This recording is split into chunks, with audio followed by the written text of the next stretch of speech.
ओम मनित्रयं नमस्कृत्य सूक्तिः परिभाव्य च वैयाकरणसिद्धान्तकौमुदीयं विरच्यते। सर्वेभ्यः श्रोतृभ्यः नमः।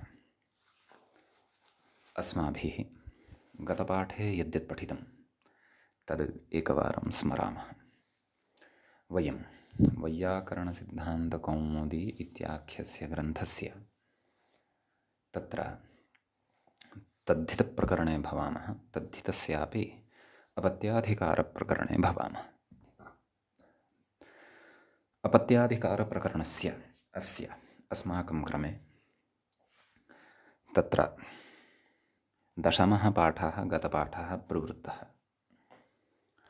तस्मिन् पाठे अस्माभिः सर्वादौ अपत्यं पौत्रप्रभृतिगोत्रम् इति सूत्रं पठितम्।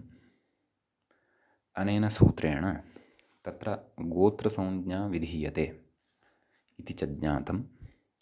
अपत्यत्वेन विवक्षितं पौत्रादि गोत्रसंज्ञं स्यात् इति अस्य सूत्रार्थः अपि अस्माभिः दृष्टः। ततश्च युवसंज्ञाविधायकं सूत्रम् अस्माभिः पठितं। जीवति तु वंशे युवा इति तस्य अर्थः दृष्टः। वंशे पित्रादौ जीवति, पौत्रादेः यत् अपत्यं चतुर्थादि तद् युवसंज्ञम् एव, न तु गोत्रसंज्ञम् इति। तत्र प्रथमे क्रमे कश्चन पिता यदि अस्ति तर्हि तस्य पुत्रः, तस्यापि पुत्रः अर्थात् प्रपौत्रः अर्थात् पौत्रः, पौत्रस्यापि यः पुत्रः वर्तते, चतुर्थस्थानात् वंशे यस्य क्रमः आरभ्यते, सः युवसंज्ञकः एव भवति, गोत्रसंज्ञकस्तु न भवति इति युवसंज्ञाविधायकं सूत्रान्तरम् अस्माभिः पठितम्।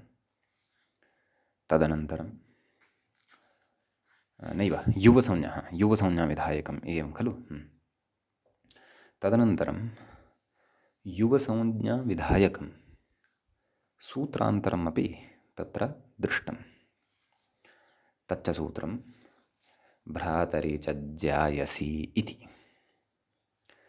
तस्य च अर्थः दृष्टः यत् ज्येष्ठे भ्रातरि जीवति, कन्याश्चतुर्थादि युवसंज्ञश्च स्यात् इति। नाम पूर्वस्मिन् अस्मिंश्च सूत्रे भेदः तत्र अस्माभिः ज्ञातः। तत्र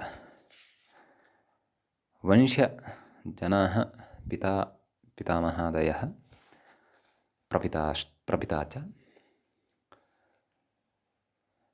जीवन् यदि भवति तदा एव पौत्रादेः अपत्यस्य चतुर्थादेः अपत्यस्य तत्र युवसंज्ञा भवति। अन्यथा तु तस्य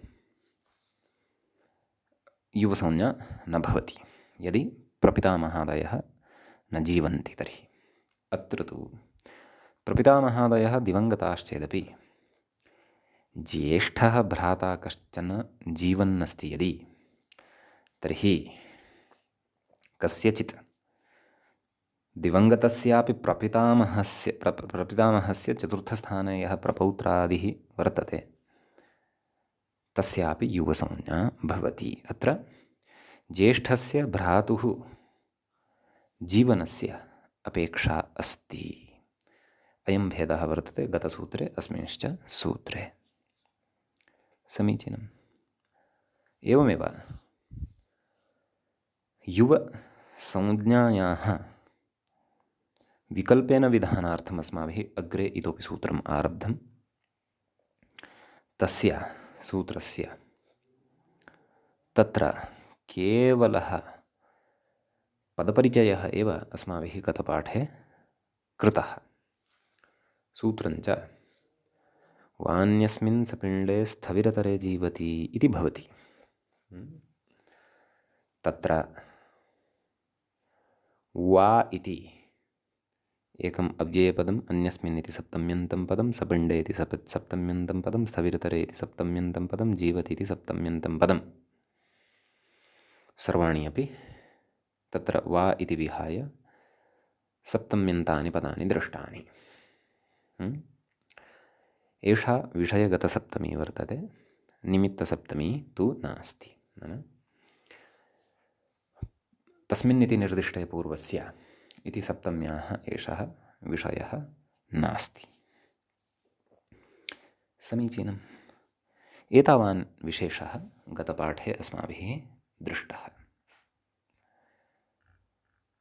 अधुना अस्य अपत्याधिकारप्रकरणस्य 11 पाठस्य भवति आरम्भः। अस्तु, तदर्थं वयं साक्षात् अधुना व्याख्यानं प्रविशामः। व्याख्याता कथं सूत्रार्थं प्रति अस्मान् नयन् अस्ति तत् पश्यामः। कथयति, शेषपूरणेन सूत्रं व्याचष्टे इति। शेषपूरणेन सूत्रस्य व्याख्यां करोति। नाम अपेक्षितः यावान् भागः अस्ति तावन्तमेव भागम् उक्त्वा सूत्रं कथयति इति। तथा अस्ति वा न वा इति सूत्रार्थं दृष्ट्वा ज्ञास्यते। किं कथयति? पौत्रप्रभृतेः अपत्यं जीवदेव युवसंज्ञं वा स्यात् इति। मूले पश्यन्तु, मूले तथा नास्ति। मूले तु वस्तुतः समग्रः अपि सूत्रार्थः स्पष्टतया उक्तः। अतः अहं चिन्तयामि यद् व्याख्यातुः अत्र काचित् भ्रान्तिः जाता वर्तते। नाम पौत्रप्रभृतेः अपत्यं जीवदेव युवसंज्ञं वा स्यात् इति अस्ति वा मूले? नास्ति खलु। अथवा एवमपि भवितुमर्हति यद् व्याख्यात्रा क्वचित् इत्थं दृष्टं स्यात्। नाम तस्य पुरतः विद्यमाने पुस्तके पौत्रप्रभृतेः अपत्यं जीवदेव युवसंज्ञं वा स्यात् इत्येव स्यात् इत्यपि भवितुमर्हति। उत्तरवर्तिषु पुस्तकेषु क्वचित् अयं पाठः युक्तः जातः स्यात्। परन्तु सद्यः मम पुरतः यः पाठः वर्तते मोतीलाल् बनारसीदास् इति प्रकाशनात् प्रकाशितस्य पुस्तकस्य, तत्र तु शेषपूरणेन सूत्रं न व्याख्यातं वर्तते, अपि तु समग्रमेव सूत्रं व्याख्यातं वर्तते। पश्यन्तु, मूले पश्यन्तु। भ्रातुः अन्यस्मिन् सपिण्डे, सपिण्डं नाम किं तद् ज्ञास्यते। सपिण्डः नाम कः इति ज्ञास्यते। स्थविरतरे जीवति, तत्र स्थविरतरः कः इत्यत्रापि ज्ञास्यते। नाम तस्य अर्थः कः इत्यपि ज्ञास्यते अग्रे। जीवति पौत्रप्रभृतेः, नाम पौत्रप्रभृतयः ये वर्तन्ते तेषाम्, अथवा पौत्रप्रभृतेः अपत्यं यद् वर्तते, यत् चतुर्थस्थाने यस्य वंशे अन्तर्भावः भवति, पौत्रप्रभृतेः अपत्यं जीवदेव युवसंज्ञं वा स्यात् इति। नाम तद् अपत्यमपि जीवावस्थायाम् अपेक्षितम्। अन्यः कः जीवावस्थायाम् अपेक्षितः? अन्यस्मिन् सपिण्डे स्थविरतरे जीवति। तत्र अपत्यादिः, पौत्रस्यापि अपत्यादिः चतुर्थः यः वर्तते तस्य तत्र विकल्पेन युवसंज्ञा भवति। नाम एकस्मिन् पक्षे युवसंज्ञा भवति, अपरस्मिन् पक्षे गोत्रसंज्ञा अपि भवति इति तत्र अभिप्रायः। इति अस्माभिः सरलतया सामान्यतया यथा सूत्रे पदानि वर्तन्ते तानि पदानि आदाय सूत्रार्थः कृतः। वस्तुतः सूत्रार्थस्य इतोपि तत्र स्पष्टतार्थं केचन विषयाः इतोपि अस्माभिः ज्ञातव्याः वर्तन्ते। किं कथयति पश्यन्तु। सपिण्डास्तु स्वयं, नाम सपिण्डाः के तान् परिगणयन् अस्ति। व्याख्यातारं पश्यन्तु। सपिण्डास्तु स्वयं पिता, पितामहः, प्रपितामहः, तस्य पितृपितामहः, तस्य पितृपितामहः, प्रपितामहश्च इति सप्तपुरुषाः। कथं सप्तपुरुषाः जाताः? पुनः ध्यानेन पङ्क्तिं पश्यन्तु। नाम एते सपिण्डाः इत्युच्यन्ते। कथं पश्यन्तु। पिता इति प्रथमः, पितामहः इति द्वितीयः, प्रपितामहः इति तृतीयः, अग्रे कथयति तस्य नाम कस्य? प्रपितामहस्य। प्रपितामहस्य पिता अर्थात् चतुर्थः। अग्रे कथयति पितामहः नाम प्रपितामहस्य पितामहः इत्यत्र सः पञ्चमः। अग्रे कथयति प्रपितामहश्च इति, नाम प्रपितामहस्य प्रपितामहः यः वर्तते सः सप्तमः जातः वा न वा? पुनः गणयामः। पिता प्रथमः, पितामहः द्वितीयः, प्रपितामहः तृतीयः, तस्य पिता चतुर्थः, तस्यापि पिता पञ्चमः, तस्यापि प्रपितामहः षष्ठः। आम्, प्रथमः तु मया न परिगणितः खलु। स्वयं अहं यः अस्मि अथवा यः कोऽपि सः जनः स्वयं यः वर्तते सः प्रथमः। अतः पुनः गणयन्तु। स्वयम् अर्थात् अहं, मम पिता, तस्य पितामहः अर्थात् मम पितामहः, क्षन्तव्य, तस्य पिता अर्थात् मम पितामहः। समीचीनं। त्रयः जातः। चतुर्थः मम प्रपितामहः अर्थात् मम पितुः पितुः पिता। समीचीनं। चतुर्थः एषः सम्पन्नः।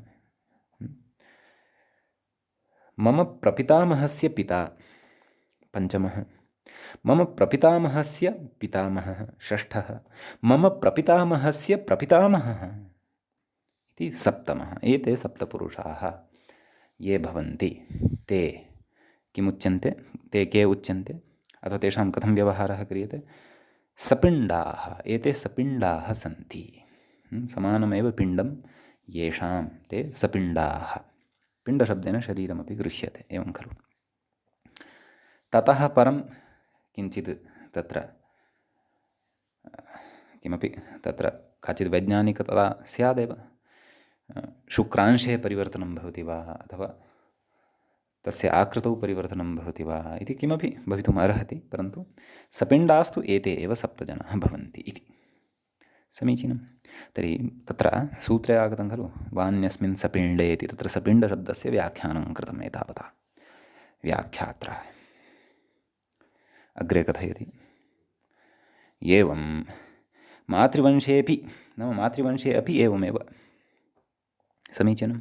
अहं, मम माता, तस्याः माता, तस्याः माता, तस्याः माता, तस्याः अपि माता, तस्याः अपि माता, तस्यापि माता, अथवा अहं मम माता न, मातुः पिता ग्राह्यः, यतः माता तु अन्यवंशीया। समीचीनं समीचीनं। मातुः माता न ग्राह्यः, मातुः पिता ग्राह्यः, तेपि सपिण्डाः एव भवन्ति। तर्हि अत्र कथं सप्तपरिगणनीयाः इति चेत् अहं स्वयं, समीचीनं, मम माता, समीचीनं, तस्याः पिता, तस्य पिता, तस्यापि पिता, तस्यापि पिता, तस्यापि पिता, एते सप्तजनाः मातृवंशे अपि सपिण्डाः इत्युच्यन्ते। समीचीनम्। एवञ्च कथयति इत्यादि धर्मशास्त्रेषु प्रसिद्धं, नाम धर्मशास्त्रेषु इति नाम शिक्षाग्रन्थाः अथवा धर्मग्रन्थाः ये वर्तन्ते, सूत्रग्रन्थाः वा कल्पग्रन्थाः वा कल्पसूत्रादयः ये ग्रन्थाः अथवा तत्तच्छाखासम्बद्धाः तत्तद्धर्मग्रन्थाः ये वर्तन्ते, तेषु धर्मग्रन्थेषु एषः विषयः प्रसिद्धः वर्तते इति कथयति। तर्हि एतावता अस्माभिः तत्र सपिण्डशब्दस्य अर्थः ज्ञातः। यतः अवधानं कर्तव्यं, सूत्रार्थः इतोपि अस्माभिः सामान्येन दृष्टः वर्तते। सूत्रे विद्यमानानां पदानां यदा सूक्ष्मतया अर्थः ज्ञातः भविष्यति ततः परमेव सूत्रार्थस्य तत्र पूर्णतया अवगमनं भविष्यति। अग्रे कथयति स्थविरतरः अतिवृद्धः इति। स्थविरतरः कः भवति? यः अतीव वृद्धः भवति। तत्र वस्तुतः स्थविरः एव वृद्धः भवति। स्थविरशब्दस्य व्युत्पादनमपि करिष्यते, अग्रे करिष्यते अग्रिमप्रकरणेषु। सद्यः स्थविरो नाम वृद्धः इति मनसि स्थापयन्तु। तत्र तरप्रत्ययः कृतः, स च अतिशयार्थे अत्र कृतः। अतः किं कथयति?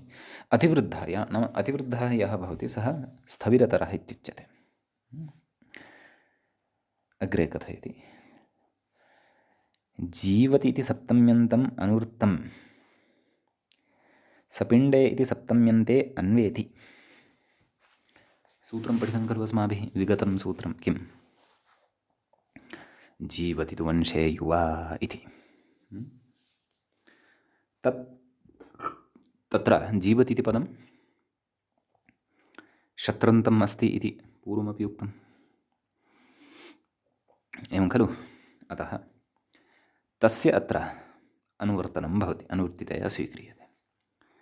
तत् सप्तम्यन्तं यद् अनुवृत्तं भवति अत्र तत् सपिण्डे अन्वेति, नाम सपिण्डे जीवति। समीचीनं। सपिण्डे इति स्थविरतरे इत्यस्य विशेषणं सूत्रे, अतः सपिण्डे स्थविरतरे जीवति इति। अथवा सपिण्डे स्थविरतरे इत्यत्र खञ्जकुब्जन्यायेन उभयमपि विशेषणं भवितुमर्हति, भवतु। अथवा विशेषधर्मवान् कश्चन एकः अनयोः स्वीकर्तव्यः, तर्हि अन्यतरस्य विशेषणत्वं ग्राह्यं भवतु। एवं तर्हि सपिण्डे स्थविरतरे जीवति इति तत्र एवं रीत्या अनुवृत्तस्य जीवति पदस्य केन सह सम्बन्धः वर्तते तद्बुद्धौ स्थापनीयम्। अग्रे कथयति, व्याख्यातारं पश्यन्तु। अत्रत्यन्तु जीवति पदं तिङन्तम् अपत्ये अन्वेति। तत्र अपत्यं कुतः आयातं? तस्यापत्यम् इत्यतः अपत्यमिति लभ्यते खलु। अतः प्रकृते जीवति इति क्रियापदं यद्वर्तते तद् तस्य सम्बन्धः अपत्यम् इत्यनेन सह वर्तते, अथवा अपत्ये वर्तते। कथयति अग्रे व्याख्याता, यत् अपत्यं जीवति तद् युवसंज्ञकम् इति अर्थः ज्ञातव्यम् इत्यर्थः ज्ञातव्यः इत्यर्थः। यथा अपत्यम् इत्यनेन सह सम्बन्धः खलु सूत्रे विद्यमानस्य कस्य? क्रियापदस्य। अनुवृत्तस्य शत्रन्तस्य जीवति इत्यस्य तु सम्बन्धः सपिण्डे इत्यनेन सह वर्तते। पदानां यतः सम्बन्धः कः, केन पदेन कः, केन पदेन किं पदं सम्बध्यते, सोऽसौ विषयः जागरूकतया अस्माभिः बुद्धौ स्थापनीयः। समीचीनं। युवसंज्ञकमिति इत्युक्तम्। अग्रे आगच्छन्तु। ततश्च भ्रातुः अन्यस्मिन् वृद्धतमे सपिण्डे। पूर्वं तु किमुक्तं? तत्र भ्रातुः जीवति तु वंशे युवा, भ्रातरि च ज्यायसि इत्युक्तं खलु। भ्रातरि च ज्यायसि, ज्येष्ठे भ्रातृसति कनियाश्चतुर्थादि युवसंज्ञकः स्यात्। पूर्वं तु भ्रातुः अपेक्षा आसीत्। समीचीनम्। अधुना किम् उच्यते? भ्राता अस्ति वा न वा भिन्नः विषयः, परन्तु भ्रातुः अपेक्षया यः अन्यः वर्तते कश्चन वृद्धतमः। कीदृशः वृद्धतमः? सपिण्डः वृद्धतमः। सपिण्डश्च कः भवति अस्माभिः पठितं। तस्मिन् सपिण्डे जीवति सति पौत्रप्रभृतेः, नाम प्रभृतेः अपत्यं यद् वर्तते, नाम पौत्रादीनाम् अपत्यं यदस्ति तदपत्यमपि यदि जीवदेव अस्ति तर्हि तादृशस्य जीवतः अपत्यस्य युवसंज्ञा विकल्पेन भवति इति फलितम् इति अर्थः तत्र लभ्यते। समीचीनम्। एकवारं वयं मूले यः सूत्रार्थः कृतः तं सूत्रार्थमपि द्रक्ष्यामः। किमुक्तवान् पश्यन्तु।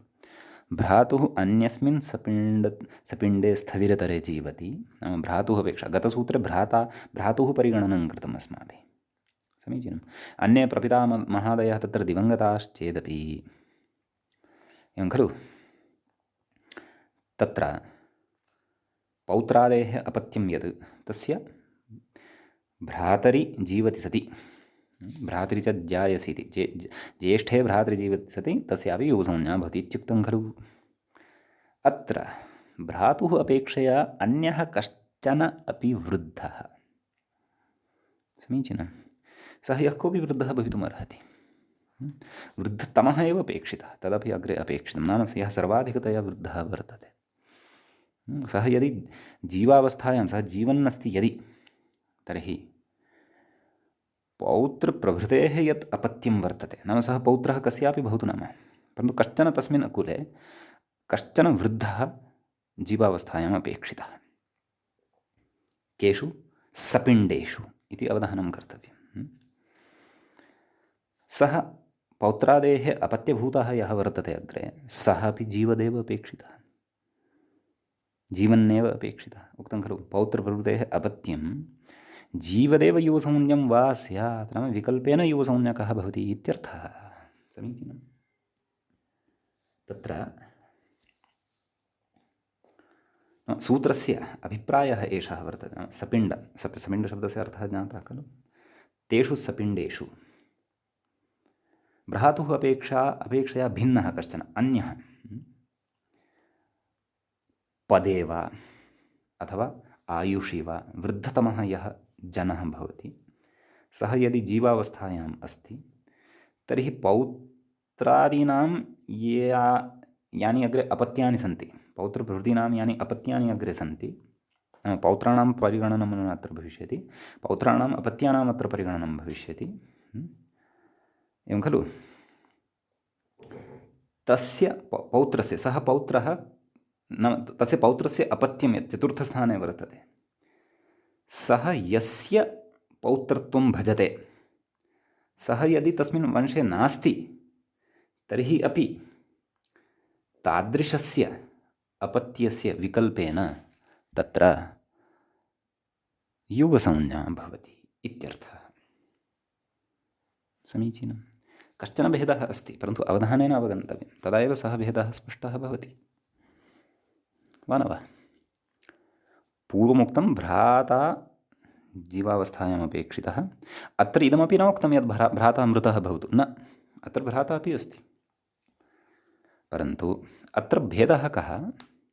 सपिण्डेषु तत्र प्रपितामहः यदि नास्ति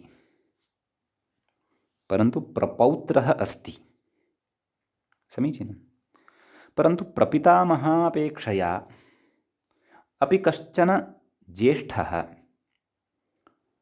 तत्र यः वृद्धतमः वर्तते यदि जीवन् अस्ति, अथवा प्रपितामहापेक्षया कश्चन कनीयान्, पितामहः एव वा अथवा पिता एव वा, यदि जीवावस्थायाम् अस्ति तर्हि एषः यदि कस्यापि दिवङ्गतस्यापि प्रपितामहस्य प्रपौत्रः अस्ति तर्हि अस्य विकल्पेन युवसंज्ञा भविष्यति इत्यर्थः।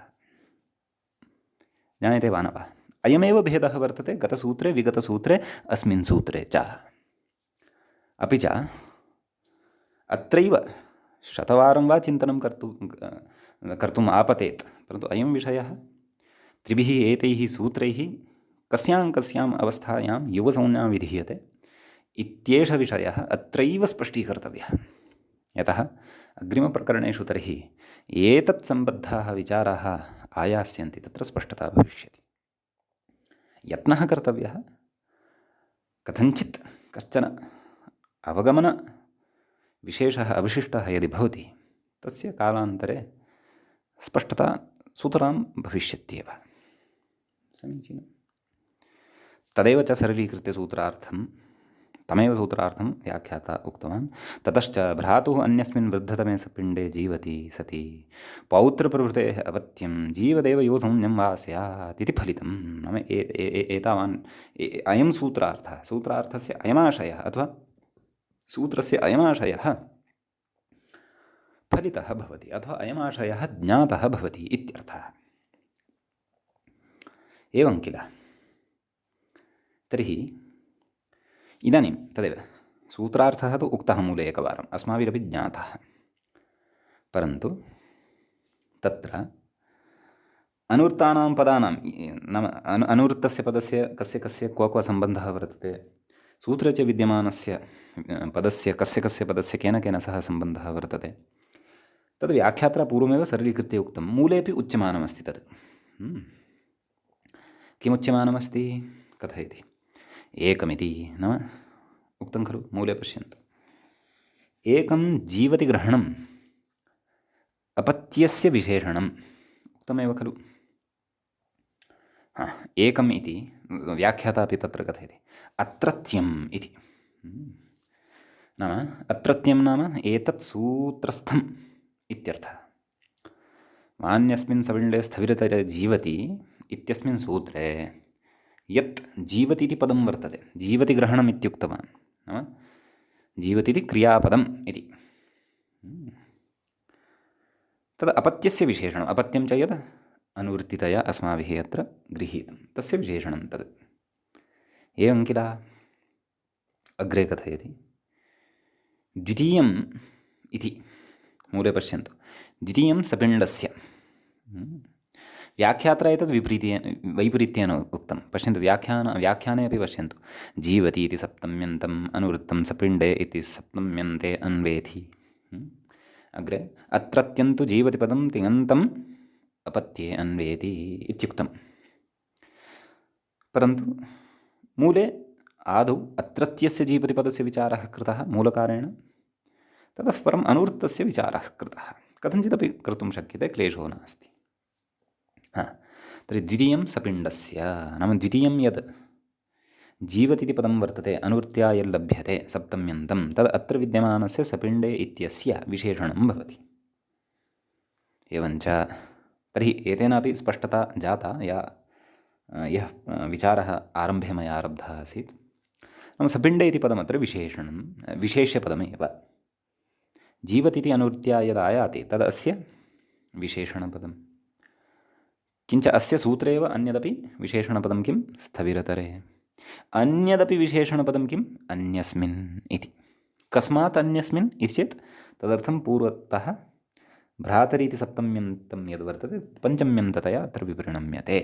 अतः भ्रातुः अन्यस्मिन् नाम भ्रातुः अपेक्षया अन्यः कश्चन यदि स्थविरतरः वृद्धः वर्तते, तस्मिन् वृद्धे जीवति सति पौत्रादेः यत् अपत्यं वर्तते तस्य अपि तत्र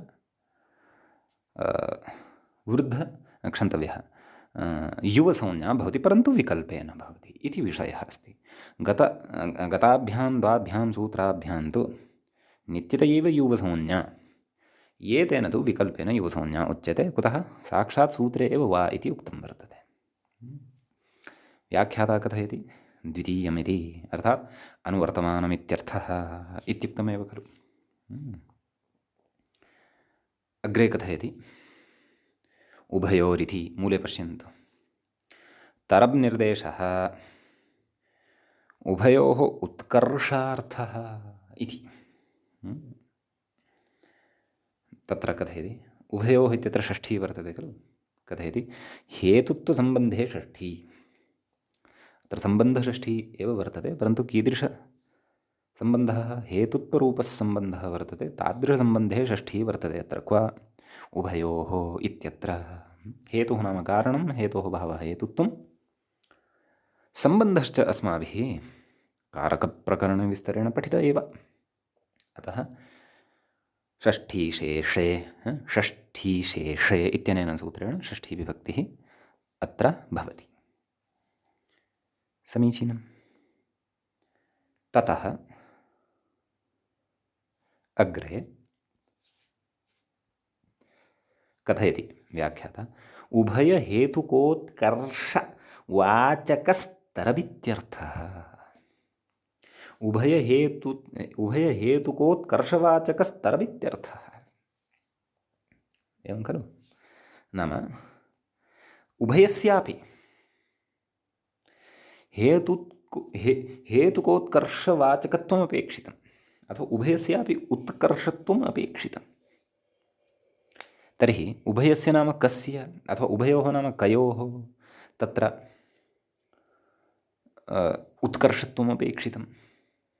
व्याख्याता कथयति इति जिज्ञासायां जातायां कथयति तदेव विवृणोति। नाम तस्यैव विवरणम् अग्रे कुर्वन्नस्ति। नाम कस्य उत्कर्षत्वम् अत्र अपेक्षितम् इति कथयति। स्थानेन वयसा च इति। एवं खलु?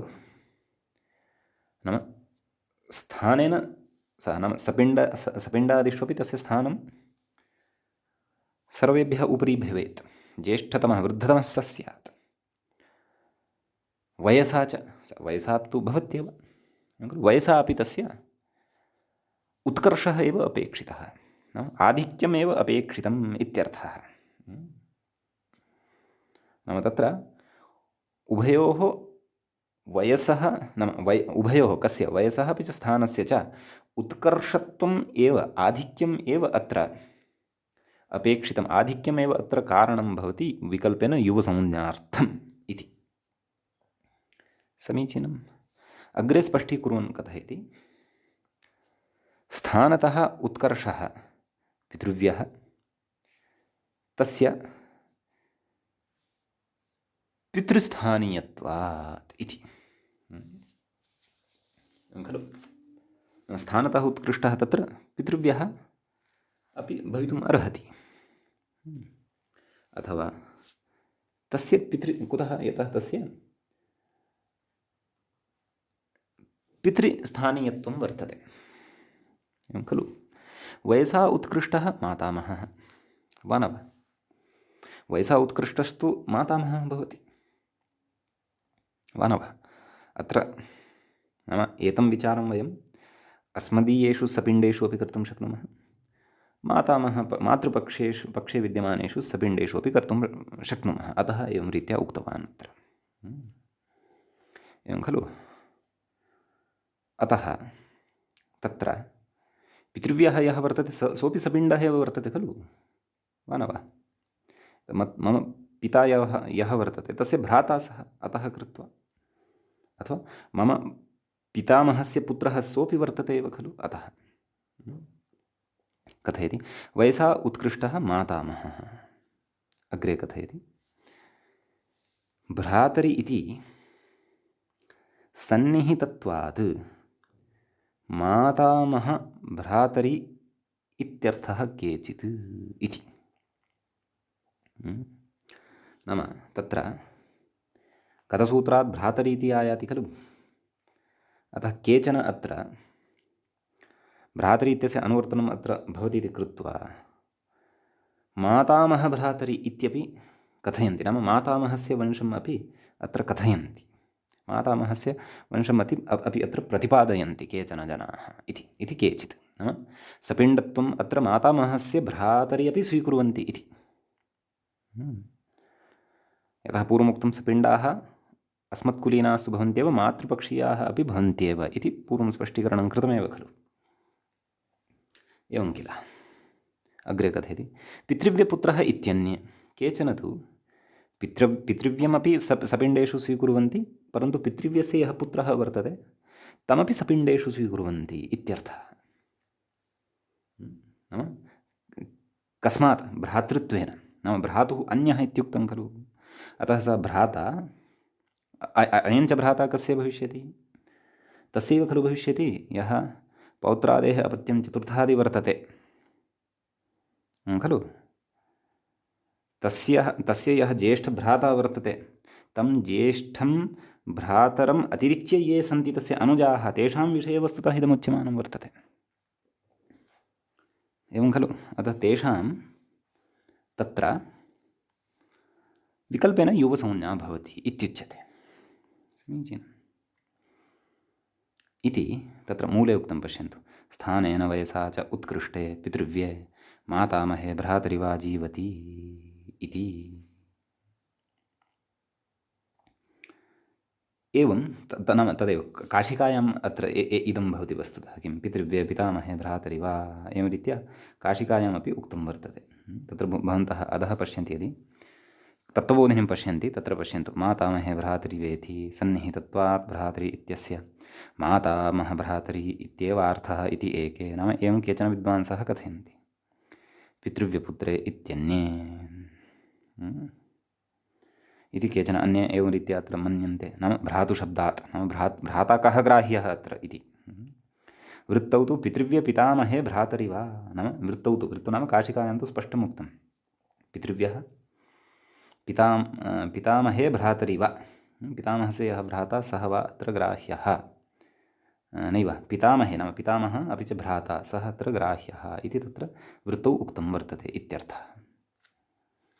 समीचीनम्। अस्तु। तथापि इदं मतम् अन्येषां वर्तते। अन्येषामपि मतं सङ्कलय्य तत्र वा इति शब्दप्रयोगपूर्वकं मूले उक्तवान्। किम् उक्तवान्? स्थानेन वयसा च उत्कृष्टे पितृव्ये मातामहे जीवति मातामहे भ्रातरिवा जीवति। एवं खलु। तत्र पौत्रादेः अपत्यं चतुर्थादि तस्य अपत्यसंज्ञा भवति इत्यर्थः। तर्हि तत्र एतावन्तं विषयम् उक्त्वा अग्रे साक्षात् उदाहरणम् उपस्थापयति। समीचीनम्। इदानीम् उदाहरणं द्रष्टव्यं वर्तते। सूत्रार्थसन्दर्भे तु एतावता अस्माभिः स्पष्टता काचित् प्राप्ता।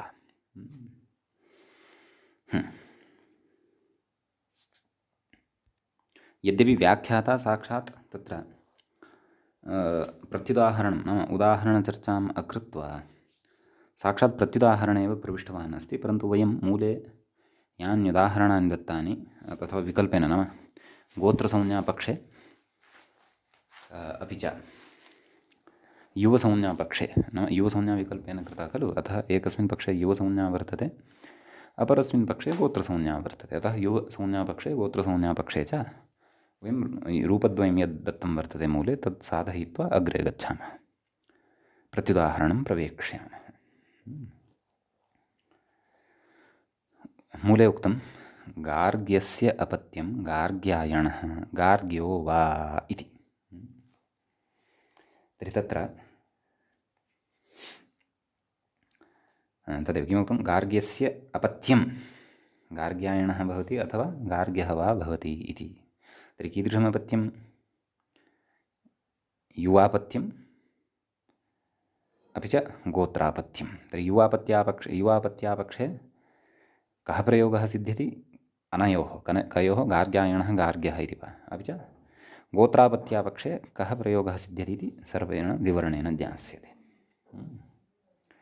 तत्र गर्गस्य गोत्रापत्यम् इत्यस्मिन् अर्थे गर्गादिभ्यो यञ् इत्यनेन सूत्रेण यञ् प्रत्ययः भवति। गर्ग य आदिवृद्धिञत्वात् गार्ग य अकारस्य लोपः गार्ग य मेलनेन गगार्ग्य गार्ग्य इति भवति। समीचीनं। कथयति वान्यस्मिन् तदनन्तरं वान्यस्मिन् सपिण्डे स्थविरतरे जीवति इत्यनेन सूत्रेण युव संज्ञा यस्मिन् पक्षे भवति खलु।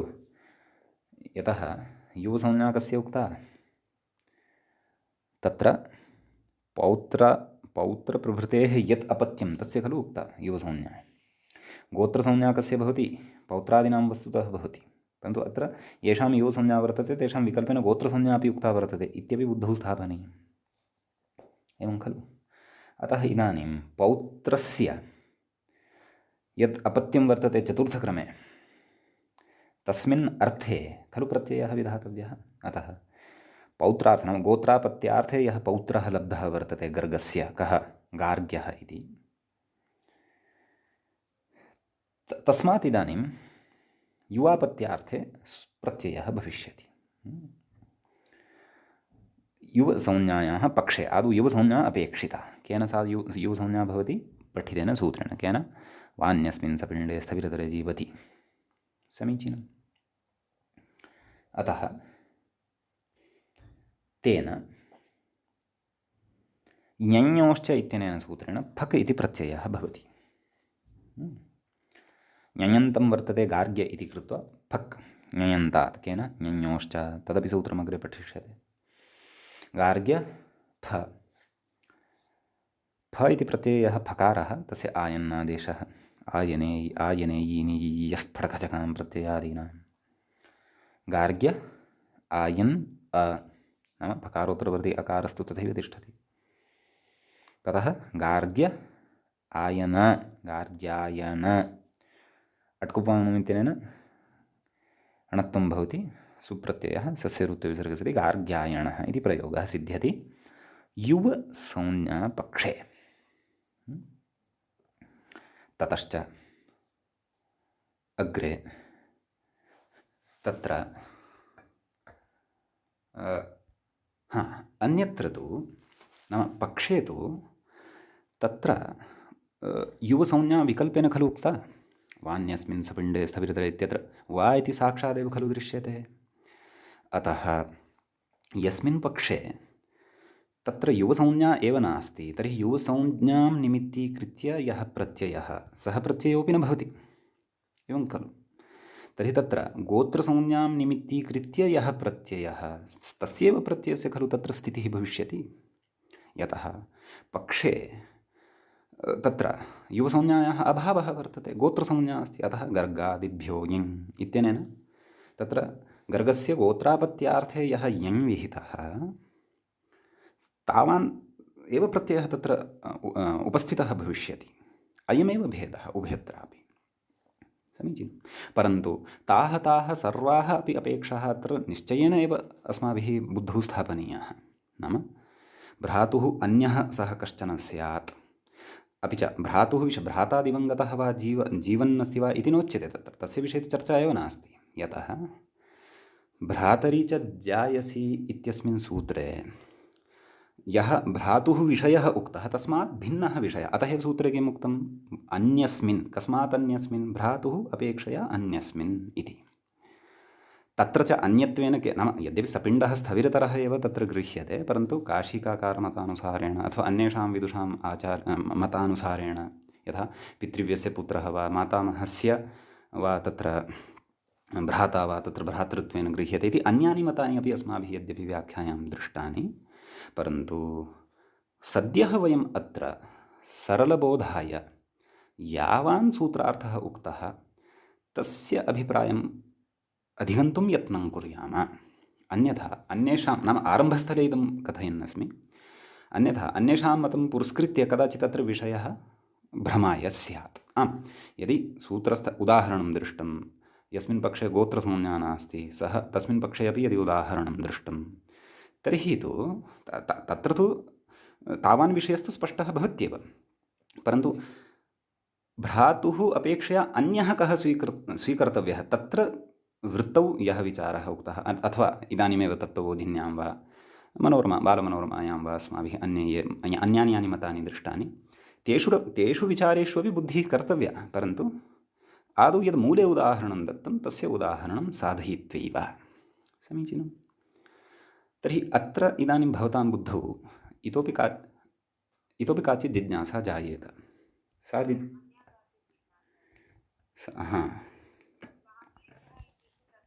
अतः एवं रीत्या अत्र अस्य सूत्रस्य अस्माभिः काचित् स्पष्टता कर्तव्या भवति। समीचीनम्। अधुना तदेव प्रत्युदाहरणे प्रवेशः कर्तव्यः वर्तते। आम्, मया किम् उच्यमानमासीत् नाम पूर्वं यत् सूत्रद्वयं पठितं किल, किम् अपत्यं पौत्रभृतिगोत्रम् इति, अपि च जीवतितुवंशे युवा इति। तत्र युवसंज्ञां निमित्तीकृत्य यः प्रत्ययः अस्माभिः अग्रे पठिष्यते तस्य विधानं तत्र भविष्यति।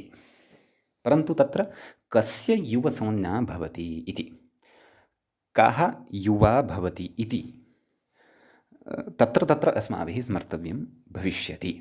समीचीनम्। अतः तत्र अनयोः द्वयोः सूत्रयोः याभ्यां सूत्राभ्यां नित्यतया तत्र युवसंज्ञा क्रियते। तयोः सूत्रयोः स्मरणं तत्र तत्र कर्तव्यं भवति। अपि च वान्यस्मिन् सपिण्डे इत्यनेन विकल्पेन या युवसंज्ञा उच्यमाना वर्तते सः विकल्पः अपि बुद्धौ अस्माभिः अग्रिमेषु प्रकरणेषु स्थापनीयः भविष्यति। समीचीनम्। अस्तु, एतावता तर्हि अस्माभिः गार्ग्यस्य अपत्यं गार्ग्यायणः गार्ग्यो वा इति उदाहरणं, नाम तत्र युवसंज्ञापक्षे गार्ग्यायणः अपि च तत्र गोत्रसंज्ञापक्षे गार्ग्यः इति प्रयोगः अस्माभिः दृष्टः। अर्थात् अत्र गार्ग्यः यः वर्तते सः अपि पौत्रादेः अपत्यं चतुर्थादि एव अस्ति। सः अपि नाम कुतः, तस्य विकल्पेन गोत्रसंज्ञा अस्ति इत्यतः। समीचीनम्। इदानीं वयम् अग्रे तत्र प्रत्युदाहरणे प्रविशामः। तत्र कथयति जीवतीति किम् इति कथयति। मूले पश्यन्तु। परन्तु ततः अपि पूर्वम् एकं प्रत्युदाहरणम् एषः त्यक्तवान् इति भाति। कः? व्याख्याता। अतः उदाहरणमपि त्यक्तवान्, प्रथमं प्रत्युदाहरणमपि त्यक्तवान्। अस्तु, उदाहरणविषये तु अस्माभिः चर्चा कृता। इदानीं प्रत्युदाहरणविषये अस्माभिः तत्र बुद्धिः कर्तव्या वर्तते। तर्हि व्याख्यात्रा यत् प्रत्युदाहरणम् आरब्धं तद्विषये तु चर्चा पश्चात् भविष्यति। अधुना मूले यत् प्रथमतया प्रत्युदाहरणं प्रदत्तं, कथं स्थविरे इति किम्, यद्यपि तत्र उक्तं स्थविर इति किम्, अर्थात् स्थविरे इति किम्। समीचीनं। तत्र कथयति स्थानवयो न्यूने गार्ग्यः एव इति। स्थविरतरत्वं तस्य नास्ति यदि, एवं खलु। अपि च स्थानोत्कर्षः अपि वयसः अपि उत्कर्षः तरप्ग्रहणेन जातः वर्तते। अत्र एषापि शङ्का न कर्तव्या। भोः, स्थविरत्वमेव खलु उक्तं तत्र, कुत्र सूत्रे? तत्र स्थविरार्थः एव ग्राह्यः, स्थविरत्वोत्कर्ष एव ग्राह्यः, वयस्त्वोत्कर्षः कुतः इति चेत् तरप्ग्रहणेन, तदुक्तमेव मूले। समीचीनम्। अतः स्थविरे इति नाम स्थविरतरे इति यदुक्तं तत् कुतः? स्थविरे इत्यनेन स्थविरतरे इत्यस्य एव ग्रहणं कर्तव्यं। कथयति स्थानवयो न्यूने गार्ग्यः एव इति। नाम तत्र यदि सः यस्मात्, नाम यः सः जनः वर्तते, यः भ्रातुः अपेक्षया भिन्नः वर्तते, यः तत्र प्रपितामहस्थाने नास्ति, सः यदि स्थविरत्वं न भजते अथवा स्थविरतरत्वं न भजते तर्हि तत्र किं भविष्यति चेत् युवसंज्ञा न भविष्यति। विकल्पेन युवसंज्ञा न भविष्यति, अपि तु गोत्रसंज्ञा एव भविष्यति। अतः युवसंज्ञां निमित्ते कस्य न भविष्यति इत्यपि तत्र अवधानं कर्तव्यम्। अपत्यादिः यः चतुर्थः अथवा अपत्यादि चतुर्थः यः वर्तते तस्य न भविष्यति। समीचीनं। चिन्तयन्तु, तत्र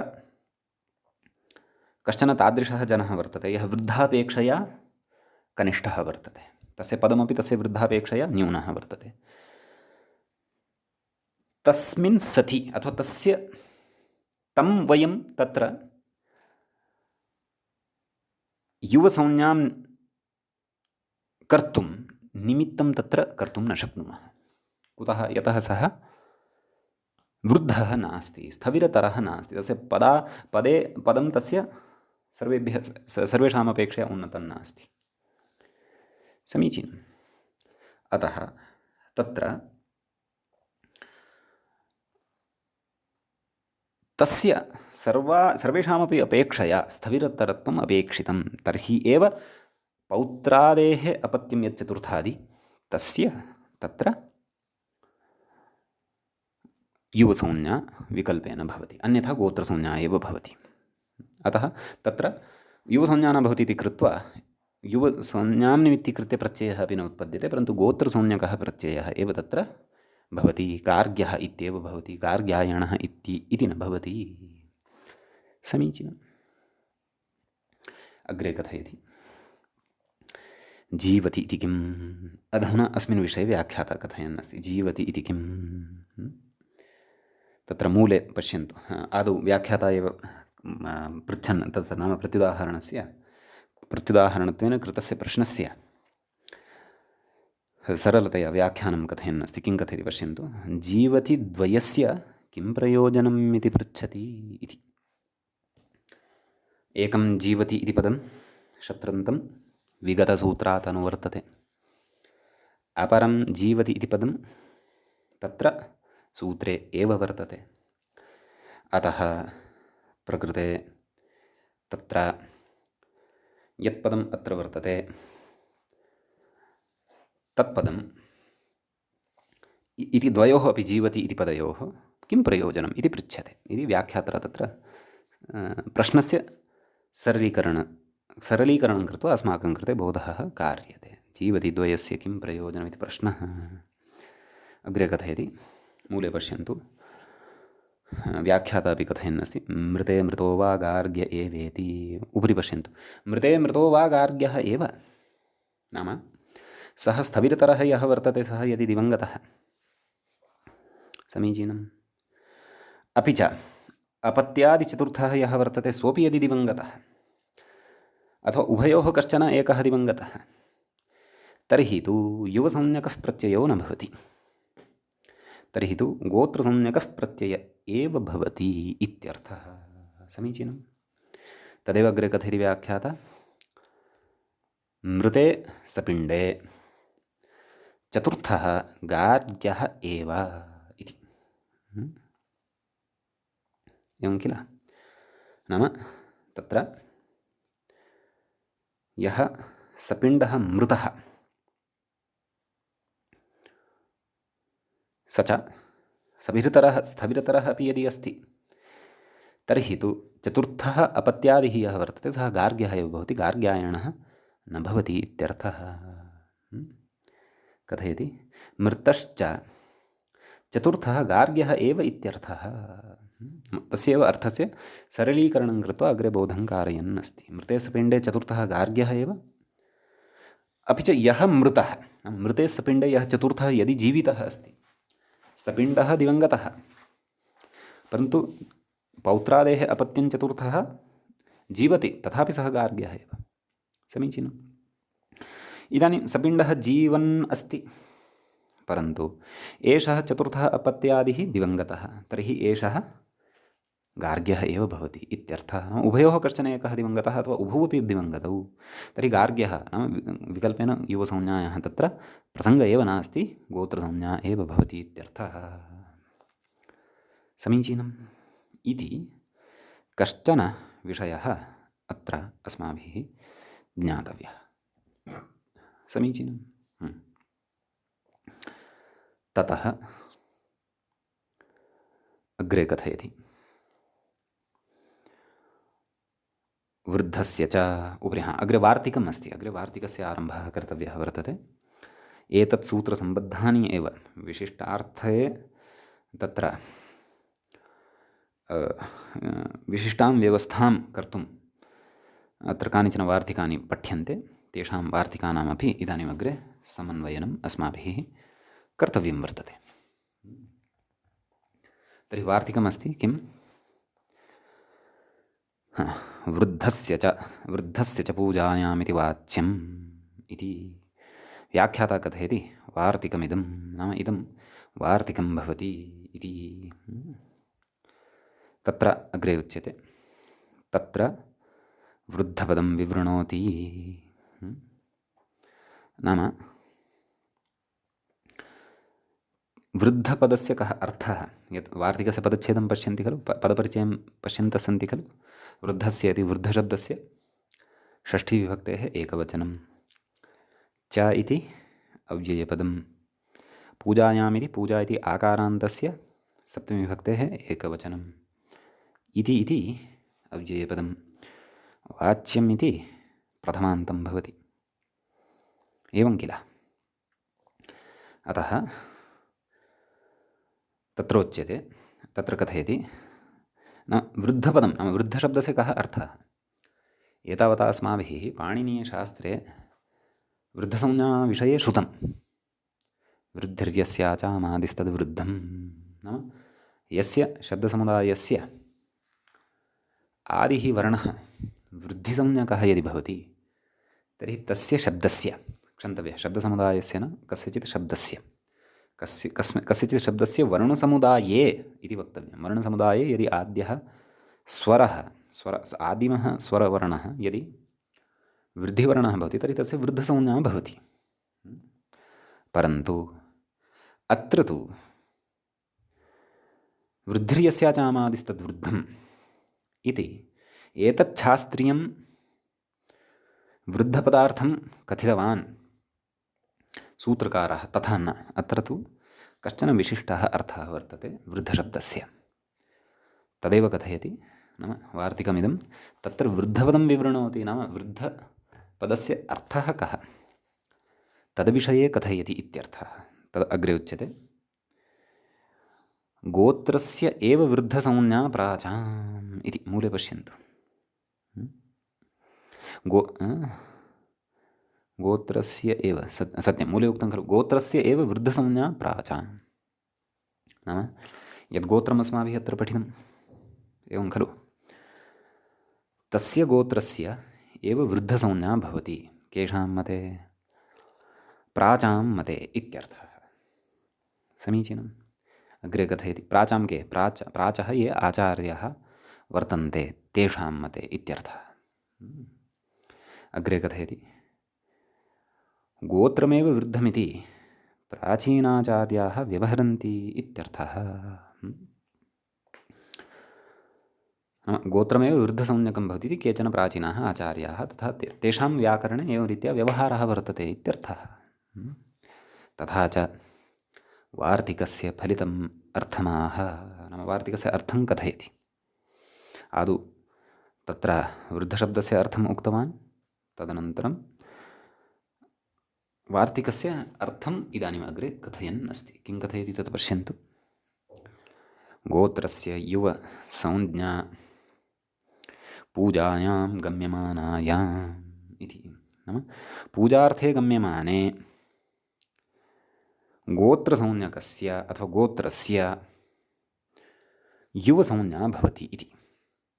इतः पूर्वं त्रीणि सूत्राणि खलु पठितानि युवसंज्ञाविधायकानि। इदानीं वार्तिकेनापि किमपि उच्यमानं वर्तते नाम गोत्रसंज्ञकस्यापि तत्र वृद्धसंज्ञा भवति परन्तु कदा पूजा यदि गम्यमाना भवति तदा। समीचीनम् इति एतावान् विषयः कश्चन वार्तिकसम्बद्धः अत्र अस्माभिः पठितः। अस्य वार्तिकस्य अर्थोपि ज्ञातः। अस्य वार्तिकस्य उदाहरणं तु अस्माभिः अग्रिमे पाठे पठिष्यते।